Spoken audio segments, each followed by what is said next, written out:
Hi viewers, welcome to our channel. ప్రస్తుతం మనతో పాటు సీనియర్ జర్నలిస్ట్ దామ బాలా సార్ వారితో మాట్లాడదాం. నమస్కారం సార్. నమస్తే సార్, వివేక హత్య కేసులో ప్రధాన సాక్షిగా ఉన్న ఒక వ్యక్తికి చంద్రబాబు నాయుడు గారు సెక్యూరిటీ తీయించేశారు. ఇప్పుడు ఇది కూడా అందరినీ ఆశ్చర్యపరిచింది. ఎందుకు ఈయన సెక్యూరిటీ తీయించేశారు అంటే జగన్మోహన్ రెడ్డి గారు తీసేస్తే ఒక అర్థం ఉంది, కానీ చంద్రబాబు నాయుడు గారు ఎందుకు తీసేశారని చెప్పేసి అందరూ కూడా ఆలోచనలో అయితే పడ్డారు. మరి దీనికి గల కారణం ఏమై ఉంటుంది, మరి కోర్టు ఏం చెప్తుంది? ఇక ఇదే నేపథ్యంలో నిన్న సునీత గారు కూడా చంద్రబాబు నాయుడు గారిని మీట్ అవ్వడం జరిగింది సార్. మరి ఆమె ఏం డిమాండ్ చేస్తుంది, ఆమెకు న్యాయం జరిగే అవకాశం ఉందా సార్? వివేకానంద కేసులు అనేక ట్విస్టులు గత 5 ఏళ్ళుగా జరుగుతూనే ఉన్నాయి. లేటెస్ట్గా 2 పరిణామాలు జరిగాయి. ఒకటేమో వివేకానంద రెడ్డి కేసులో ప్రధాన సాక్షులలో ఒకరైన కొమ్మ శివచంద్రారెడ్డి, ఆయన ప్రధాన సాక్షుల్లో ఒకడు. ఆయనకు గతంలో విట్నెస్ ప్రోగ్రామ్ అంటారు, విట్నెస్ ప్రొటెక్షన్ ప్రోగ్రామ్ 2018 కింద ఒక ప్రొటెక్షన్ ప్రోగ్రామ్ అనేది గవర్నమెంట్ ఏర్పాటు చేసింది. అందులో భాగంగా ఆయనకు సెక్యూరిటీ ఇచ్చింది. ఎందుకంటే సాక్షి కాబట్టి సెక్యూరిటీ. మనకు తెలుసు అతను దస్తగిరికి 5+5 సెక్యూరిటీ ఉంది. సో అలా అతను కూడా ఇప్పుడు సాక్షి, ముద్దాయి కాదు. అలాగా ఇతను కూడా సాక్షి కాబట్టి ఆల్రెడీ సాక్షులు కొంతమంది కేసులో ఉన్నవాళ్ళు మిస్టీరియస్గా, అంటే యాక్సిడెంట్లో చనిపోవడం, ఇంకోటి చనిపోవడం జరిగింది. అందుకని ఇతనికి సెక్యూరిటీ కావాలంటే కోర్టు ఆదేశాల మేరకు జగన్ ప్రభుత్వం సెక్యూరిటీ ఇచ్చింది. సో ఇప్పుడు తెలుగుదేశం ప్రభుత్వం 4 రోజులకు ముందు కడప ఎస్పీ ఈ సెక్యూరిటీని ఉపసంహరించాడు. కారణం ఏమి చెప్పలేదు. నిజానికి జగన్ ప్రభుత్వంలో సెక్యూరిటీ ఉంది, తెలుగుదేశం ప్రభుత్వం సెక్యూరిటీని ఉపసంహరించుకుంది. ఇది విచిత్రంగా విడ్డూరంగా ఉంటుంది. నిజానికి తెలుగుదేశం ప్రభుత్వం జగన్ ప్రభుత్వం ఇవ్వని వాళ్ళకు కూడా సెక్యూరిటీ ఇవ్వాలి సాక్షులకి. ఎందుకు? కేసు బలంగా నిలబడాలి కాబట్టి. నిజంగా కేసు బలంగా నిలబడాలని చంద్రబాబు కానీ తెలుగుదేశం కానీ అనుకుంటే దీనికి ఏమేమి కావాలో అవి చేయాలి. విచిత్రం ఏమంటే సునీత కేసులో కూడా సునీత నోరు విప్పలేదు దీని మీద. సునీత కదా మాట్లాడాలి. ఇదే కానీ జగన్ చేస్తుంటే, జగన్ విత్డ్రా చేస్తుంటే సునీత దగ్గర నుంచి అందరూ తెలుగుదేశం మీడియా పెద్ద ఎత్తున ప్రధానమైన విట్నెస్కి జగన్ ఉపసంహరించుకున్నానని వాయించేవాళ్ళు, రోజు లైవ్లు వేసేవాళ్ళు. దీన్ని ఎవరు పట్టించుకోవట్లేదు. చివరికి ఇతను హైకోర్టుకి వెళ్ళాడు. హైకోర్టు సీరియస్గానే తీసుకునింది. హైకోర్టు ఎందుకు మీరు విత్డ్రా చేశారు, ఇతనికి ఇమ్మీడియట్గా సెక్యూరిటీ ఇవ్వమని చెప్పింది. ఇప్పుడు చచ్చినట్టు ఇవ్వాల్సి వస్తుంది. సో ఇక్కడ నిన్న ఇది ఒక పరిణామం. దీని గురించి మళ్ళీ చెప్తాను నేను.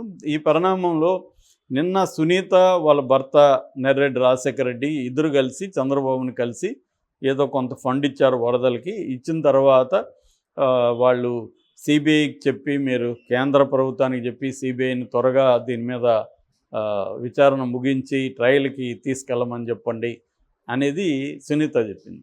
సునీత కూడా రాజకీయాలు చేస్తుందని నేను చాలాసార్లు చెప్పాను. నిజంగా రాజకీయాలు చేయకపోతే ఆమె ఈ కొమ్మ శివచంద్రారెడ్డికి ఇచ్చిన దాని మీద కొట్లాడాలి. అదేమీ చేయలేదు.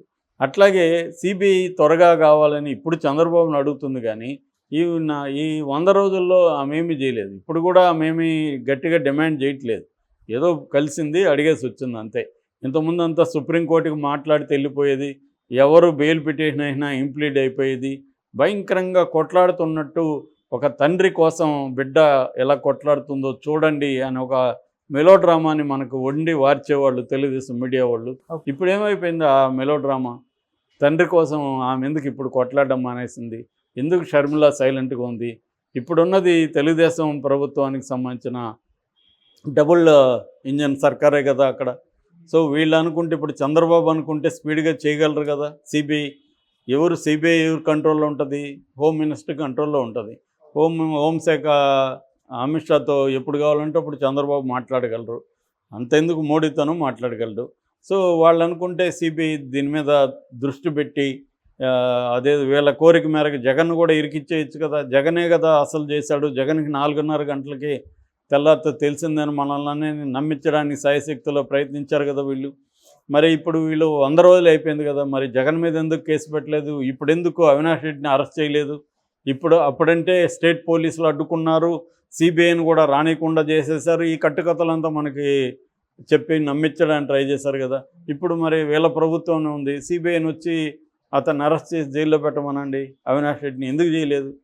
నేను ముందు నుంచి చెప్తున్నా, వివేకానంద రెడ్డి హత్య కేసు అది హత్య ఎవరు చేశారనేది పక్కన పెడితే ఆ హత్య కేసుని సాల్వ్ చేయాలని తెలుగుదేశానికి లేదు, వైసీపీకి లేదు.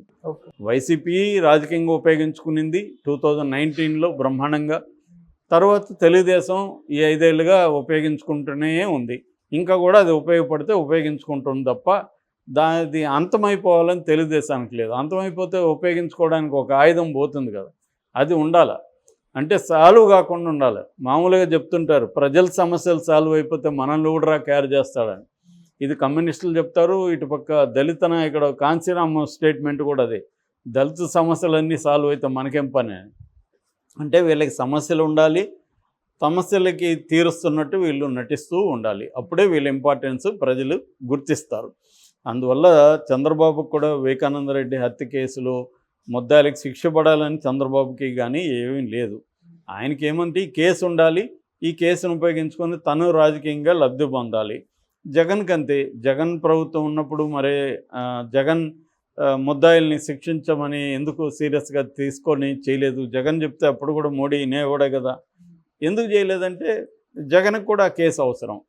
సో ఇలాగా వీళ్ళిద్దరూ కూడా ఒక చిన్న కేసు, అది మామూలుగా అయితే దాన్ని లోకల్ పోలీసులే 4 రోజుల్లో సాల్వ్ చేయగలిగిన కేసు అది. అది సిబిఐ కూడా 5 ఏళ్ళుగా సాల్వ్ చేయలేదంటే అర్థమేమి? పొలిటికలీ అది ఇంపార్టెంట్ వాళ్ళకి.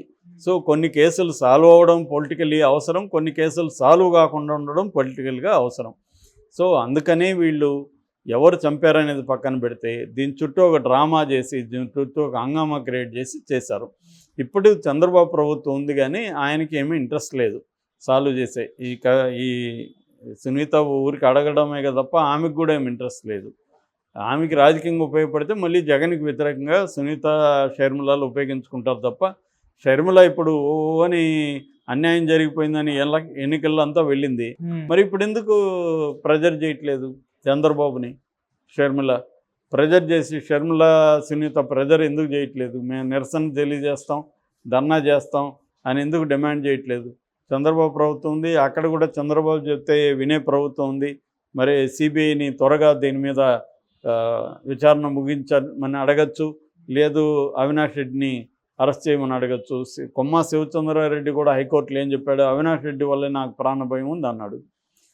సో మరి అదే విషయాన్ని వీళ్ళెందుకు తీసుకోవట్లేదు? వీళ్ళెందుకు ఇప్పుడు అవినాష్ రెడ్డికి వ్యతిరేకంగా పోరాటం చేయట్లేదు? వీళ్ళెందుకు జగన్కు వ్యతిరేకంగా పోరాటం చేయట్లేదు? అంటే ఇది అందరిది కూడా ఇక్కడ పొలిటికల్, ఇదే పొలిటికల్. వాళ్ళకి ఉపయోగపడితే ఆ యాంగిల్ను ఉపయోగించుకుంటారు, అంతేగాని సాల్వ్ కావాలని ఎవరికి లేదు. ఇది నిజంగా హత్య చేసిన వాళ్ళు శిక్ష పడాలని సునీతకు కూడా ఏం లేదు. ఊరికే ఆమె అప్పుడప్పుడు రంగంలో కనబడుతూ ఉంటుంది. ఉంటే ఆమె పోరాటం వేరే రకంగా ఉండదు. ఇదే కొమ్మ శివచంద్రరెడ్డికి విత్డ్రా చేసుకుంటూ ఆమె మాట్లాడాలి, అదేం మాట్లాడట్లేదు. ఇదే ప్రధాన ముద్దాయిగా ఉన్న దస్తగిరి నేనే చంపానని వాడు అందరికీ చాటుకొని ఎవడన్నా ఫోన్ చేస్తే కూడా ఎవరు ఫోన్లో అంటే నేను రా దస్తగిరి అంటే ఎవరండి దస్తగిరి అని నీకు తెలీదా వివేకానంద రెడ్డి చంపినోని అని అతను మాట్లాడతాడు. అలాంటి వాడిని ముద్దాయిగా ప్రకటించింది కోర్టు. దానికి కూడా ఏమేమి అబ్జెక్షన్ లేదు. అంటే నాన్నని చంపిన కరుడుగట్టిన ఒక నేరస్తుడిని సాక్షిగా ప్రకటిస్తే కూడా ఈమె వ్యతిరేకించట్లేదు.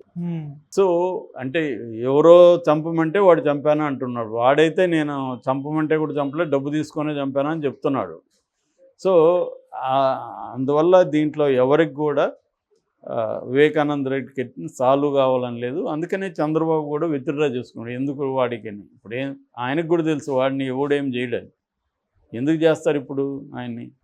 ఎందుకంటే దీంట్లో ఆల్రెడీ సిబిఐ దగ్గర కాంక్రీట్ ఎవిడెన్స్ ఏమి లేదని హైకోర్టే చెప్పింది.